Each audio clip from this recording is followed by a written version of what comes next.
We do have several headlines we've been following closely. We start in Israel, where a handful of families are getting the best news possible right now, that their family members taken hostage are coming home.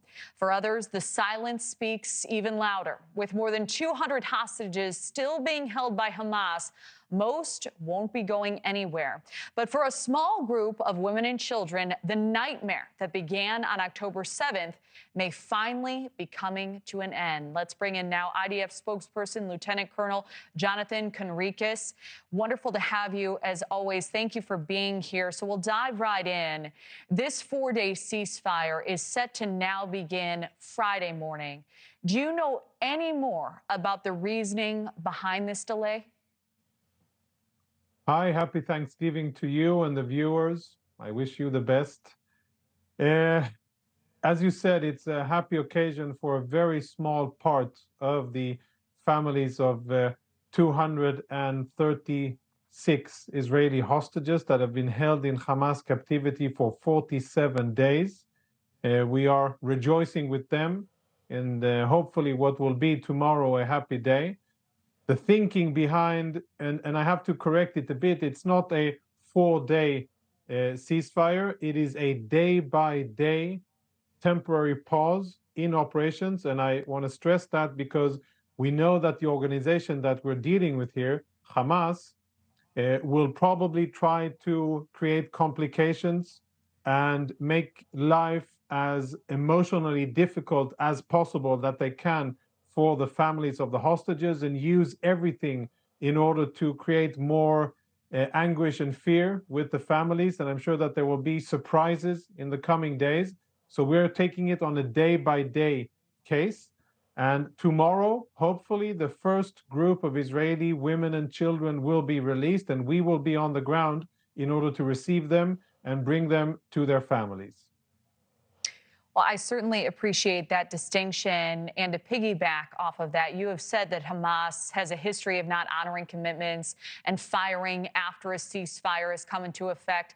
How do you see this deal playing out?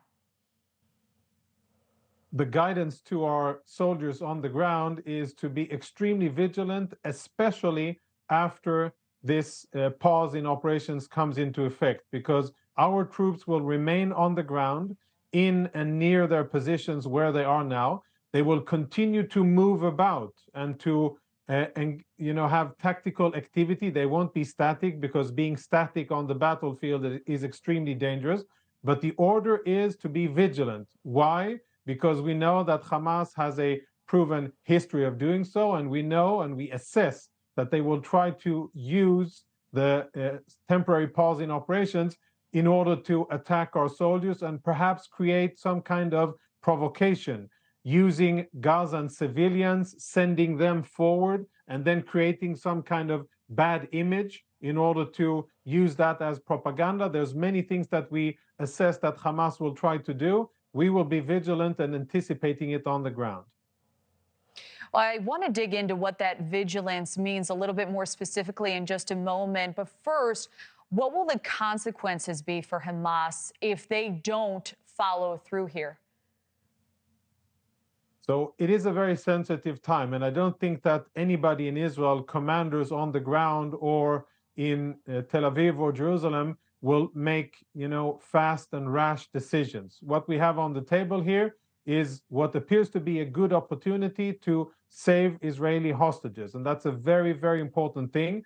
So any decision made in response to Hamas actions will be a careful and deliberate one. Having said that, we will respond with force against any attack. And of course, Israeli troops on the ground won't be exposed and won't be passive if they are attacked by Hamas, and we will defend ourselves. But at this stage, what we are trying to focus on is how to facilitate the safe return of these the first group of Israeli hostages, and to do everything on the ground to make it possible. And of course, to prepare for eventualities if Hamas will try to abuse the situation and attack our troops or the hostages. Thanks so much for watching. Go to joinnn.com to find NewsNation on your television provider. And don't forget to click the red subscribe button below to get more of NewsNation's fact-driven, unbiased coverage.